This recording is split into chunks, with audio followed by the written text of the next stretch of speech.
President Trump's so-called Liberation Day, when retaliatory tariffs as well as the resumption of tariffs on Mexico and Canada are set to take effect, coming up Wednesday, April 2nd.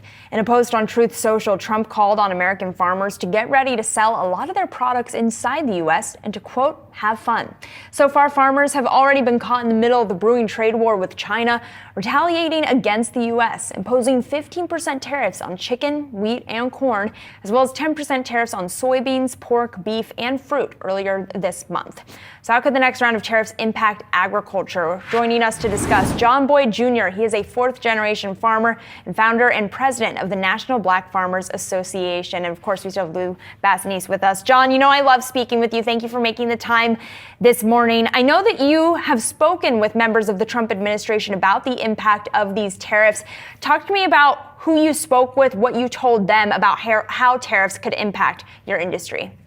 Well, I reached out to the White House and talked to Lynn Patton in reference to the tariffs and the effect on America's farmers.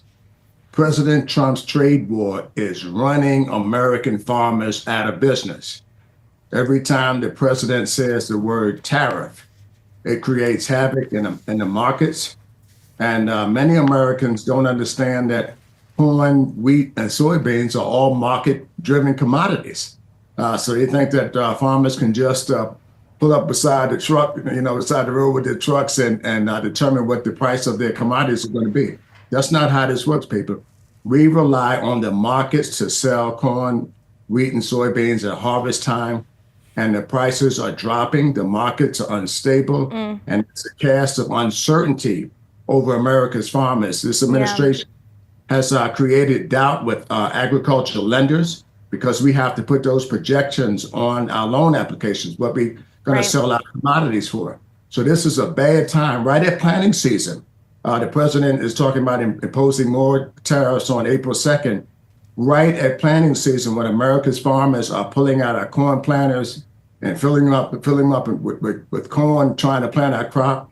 And we're getting calls from farmers from around the country who are afraid to plant their crops this year. I've told them to go ahead and put their crops in the ground, but that's the type of uncertainty that President Trump has created for America's farmers. It's a lot of uncertainty. I wonder, you talk about some of the potential impact here. Walk me through how farmers are preparing from a financial hit perspective, because from the market perspective, the idea might just be, well, it's a one-time price hike. Just increase your prices, and then from there, it'll be okay. Talk me through your thought on that.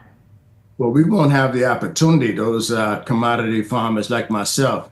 And I raise corn, wheat, and soybeans. I've been farming for 42 years. The president says there's going to be some bumps on the road and have fun trading, our products here at home. Who's going to buy them? Who's going to buy the soybeans? We rely on China primarily for that market. The largest purchaser of U.S.-grown corn is Mexico, and he's imposing tariffs there as well. Those are our markets. So I think it's very disheartening that the president is telling America's farmers that we're going to have to wait and it's going to be a troubling time for us right now. We need some things put in place, and the Agriculture Department is sending farmers some sort of application that we have to fill out to get some sort of relief. That's not what farmers need. We need a good, solid market that we can rely on and stability. This is the oldest occupation in history for America, which is farmers. And the president is gambling with our livelihoods and gambling with our profession right now. John, I don't want to pretend I know much about farming. I had 40 chickens at one point in my life, and that's the extent of it. But I do want to ask you said something about we need immediate relief, and I agree with you. Obviously, the best case is get rid of the tariffs and you can get back to normal farming. But is there something else? You talked about loan applications. Is there some financial intervention here where we could work with the banks to help farmers adjust based upon these on-again, off-again tariffs? I would love to hear from the top 10 banks and putting an emergency loan program for our nation's farmers right now. That's my first request. And the second is in the lame duck session, Congress passed $10 billion that's supposed to assist America's farmers around the country. And we haven't gotten those monies. And USDA is sending applications to farmers that we have to send in and fill out. And I'm not sure when we're going to get that. But I can tell you this. planting season is a short window of opportunity, 30 to 45 days that we have to get our planters in the ground and get our crops planted with no hiccups.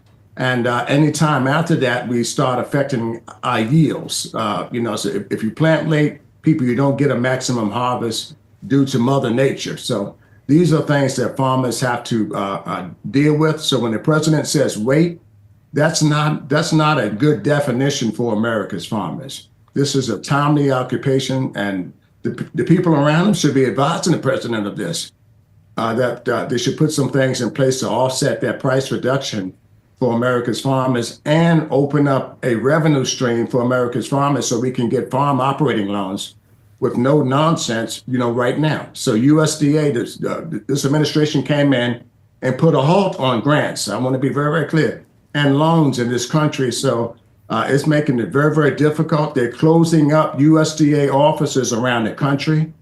People, this is bad for America's farmers, and someone should advise the president, the last office you want to close in this country is something that American farming needs to do business with. Yeah. All right, John.